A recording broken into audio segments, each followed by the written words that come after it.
প্রথম ভাগ। বাজারজাতকরণের সংজ্ঞা কি? বাজারজাতকরণ বলতে এমন একটি বিস্তৃত প্রক্রিয়াকে বোঝায় যেখানে একটি প্রতিষ্ঠান শুধু পণ্য বা সেবা তৈরি করে বিক্রি করে না, বরং তার প্রধান লক্ষ্য থাকে ক্রেতাদের জন্য সত্যিকারের মূল্য তৈরি করা। এই মূল্যের মধ্যে পড়ে ক্রেতাদের চাহিদা বোঝা, তাদের প্রয়োজন অনুযায়ী পণ্য বা সেবা তৈরি করা, সেগুলোকে এমনভাবে বাজারে নিয়ে আসা যাতে ক্রেতারা সেগুলো সম্পর্কে জানতে পারে এবং সহজে কিনতে পারে। এর উদ্দেশ্য কেবল আর্থিক লাভ নয়, বরং ক্রেতাদের সন্তুষ্ট করে তাদের সাথে দীর্ঘস্থায়ী সম্পর্ক গড়ে তোলা।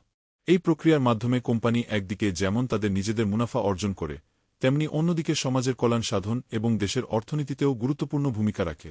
সহজভাবে বলতে গেলে এটি একটি এমন কৌশল যা পণ্য উৎপাদনকারী থেকে শুরু করে ভোক্তার হাতে পৌঁছানো পর্যন্ত প্রতিটি ধাপকে অন্তর্ভুক্ত করে, যার মূল কেন্দ্রবিন্দুতে থাকে ভোক্তার সন্তুষ্টি। বাস্তবিক উদাহরণ: ধরুন, একটি নতুন কোম্পানি স্মার্টওয়াচ তৈরি করতে চায়। তারা প্রথমে বাজারজাতকরণ শুরু করে গ্রাহকদের চাহিদা বোঝার মাধ্যমে। তারা গবেষণা করে দেখে যে মানুষ কেমন স্মার্টওয়াচ চায়, যেমন ব্যাটারি কতক্ষণ চলবে, কি স্বাস্থ্য ফিচার থাকবে, ডিজাইন কেমন হবে এবং দাম কেমন হলে তারা কিনতে আগ্রহী হবে। এই তথ্যের ভিত্তিতে তারা এমন একটি স্মার্টওয়াচ তৈরি করে যা গ্রাহকদের প্রত্যাশা পূরণ করে বা তার থেকেও বেশি কিছু দেয়। তারা এই স্মার্টওয়াচের জন্য একটি উপযুক্ত মূল্য নির্ধারণ করে, যা তাদের লাভ এনে দেবে এবং গ্রাহকদের কাছেও সাশ্রয়ী মনে হবে।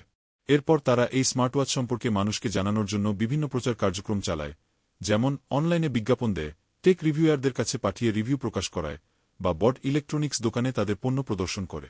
যখন মানুষ স্মার্টওয়াচটি কেনে এবং ব্যবহার করে সন্তুষ্ট হয়, তখন তারা কোম্পানির প্রতি আস্থা তৈরি করে।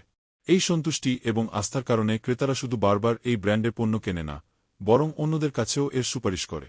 এই পুরো প্রক্রিয়াটি বাজারজাতকরণ, যা একটি কোম্পানিকে শুধু পণ্য বিক্রি করতে নয়, বরং ক্রেতাদের জন্য মূল্য তৈরি করতে, তাদের সাথে সম্পর্ক গড়ে তুলতে এবং তাদের সন্তুষ্টির মাধ্যমে দীর্ঘমেয়াদী সাফল্য অর্জন করতে সাহায্য করে। এর ব্যাখ্যা: বাজারজাতকরণ হল এমন একটি প্রক্রিয়া যার লক্ষ্য শুধু মুনাফা অর্জনই নয়, বরং এর মাধ্যমে ক্রেতাভালো সৃষ্টি, ক্রেতাদের সন্তুষ্টি বিধান, শক্তিশালী ক্রেতা সম্পর্ক সৃষ্টি ও বজায় থাকে। বাজারজাতকরণ একই সাথে ক্রেতাদের প্রয়োজন ও অভাবের সন্তুষ্টি বিধান, চাহিদা যাচাই ও পূরণ, সমাজের কল্যাণ সাধন, প্রতিষ্ঠানের মুনাফা অর্জন সহ দেশের অর্থনৈতিক উন্নয়নে গুরুত্বপূর্ণ ভূমিকা পালন করে। সহজ ব্যাখ্যা: বাজারজাতকরণের মূল উদ্দেশ্য শুধু টাকা আয় করা নয়, এর চেয়েও বেশি কিছু। এর প্রধান লক্ষ্য হল ক্রেতাদের জন্য বিশেষ কিছু তৈরি করা, যা তাদের কাছে মূল্যবান মনে হয়। এর মানে হল এমন পণ্য বা সেবা তৈরি করা যা তাদের আসল চাহিদা পূরণ করে এবং তাদের মনকে খুশি করে।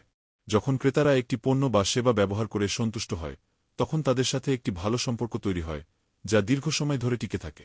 এই প্রক্রিয়ায় একটি কোম্পানি একদিকে যেমন মানুষের দরকারি জিনিসপত্র সরবরাহ করে তাদের অভাব পূরণ করে, তেমনি সমাজের ভালোর জন্য কাজ করে।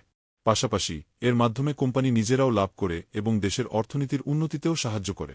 তাই বাজারজাতকরণকে শুধু বিক্রি করার কৌশল না ভেবে এটি একটি সামগ্রিক প্রক্রিয়া যা ক্রেতা, কোম্পানি এবং সমাজের সবার উপকার করে। বাস্তবিক উদাহরণ: ধরুন, একটি সফটওয়্যার কোম্পানি আছে যারা ছবি এডিট করার একটি নতুন অ্যাপ তৈরি করেছে। তাদের লক্ষ্য শুধু অ্যাপ বিক্রি করে টাকা কামানো নয়। তারা অ্যাপটি এমনভাবে তৈরি করেছে যাতে সাধারণ মানুষ খুব সহজে এবং দ্রুত তাদের ছবি সুন্দর করে তুলতে পারে। এর মাধ্যমে তারা ক্রেতাদের জন্য একটি নতুন সুবিধা বা ভ্যালু তৈরি করেছে। যখন একজন ব্যবহারকারী অ্যাপটি ব্যবহার করে তার ছবি নিখুঁতভাবে এডিট করতে পারে এবং তাতে খুশি হয়, তখন সে বারবার এই অ্যাপটি ব্যবহার করে এবং অন্যদের কাছেও এর প্রশংসা করে।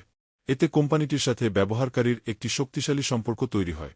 কোম্পানিটি এই অ্যাপের মাধ্যমে যেমন নিজেদের লাভ করছে, তেমনি অনেক মানুষকে তাদের ছবিকে আরও সুন্দর করে উপস্থাপন করার সুযোগ দিয়ে তাদের আত্মবিশ্বাস বাড়াতে সাহায্য করছে, যা সমাজের একটি ছোট অংশে হলেও ইতিবাচক প্রভাব ফেলছে।